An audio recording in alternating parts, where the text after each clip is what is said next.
आहे चॅनल कोकणच्या समृद्धीचं विलिना ठाकूर.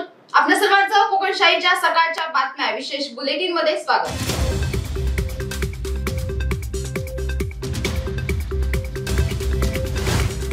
कणकवली तालुक्यातील साळीस्ते येथे वन्य प्राण्यांच्या शिकारीसाठी लावलेल्या फासकीत अडकून बिबट्याचा मृत्यू झाला होता. या बिबट्याच्या मृत्यूस कारणीभूत ठरल्याप्रकरणी फासकी लावणाऱ्या साळीस्ते येथील अनिल आत्माराम कणेरे याच्या विरुद्ध गुन्हा दाखल करून त्याला वन विभागाने अटक केली होती. त्यानंतर त्याला न्यायालयात हजर केले असता 2 दिवसाची वन कोठडी मिळाली आहे.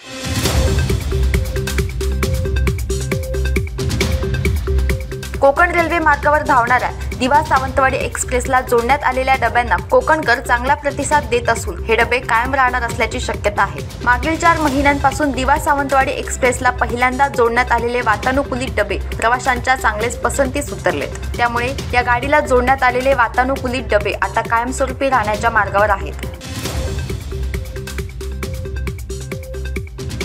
पिंगुळी पाट मापन मार्गावर सावंतवाडीच्या दिशेकडून देवबाग मालवणच्या दिशेने जाणाऱ्या बोलेरोने वीज खांबाला जोरदार धडक दिली. बोलेरो चालकाचे नियंत्रण सुटल्याने हा अपघात झालाय. यात सुदैवाने कोणीही जखमी झाले नाही, परंतु वीज वितरण विभागासह बोलेरोचे मोठे नुकसान झाले. हा अपघात मंगळवारी सकाळी 7 वाजण्याच्या सुमारास झालाय.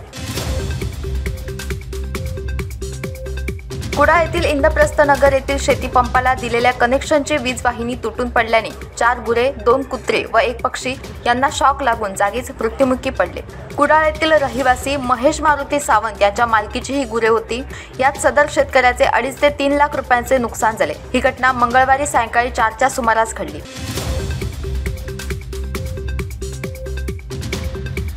कुडाळ तालुक्यात सोमवारी रात्री विजांच्या गडगडाटासह अवकाळी पावसाच्या जोरदार सरी कोसळल्या.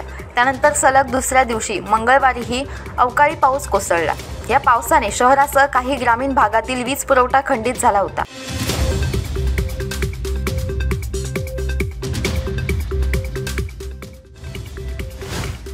याबरोबरच कोकणशाहीच्या सकाळच्या बातम्यांमध्ये इथेच थांबतोय. पण तुम्ही मात्र दिवसभराचे अपडेट्स आणि ताज्या घडामोडी जाणून घेण्यासाठी कोकणशाहीचं YouTube चॅनल सबस्क्राईब करा, फेसबुक पेज लाईक करा आणि Instagram पेजला फॉलो करायला विसरू नका.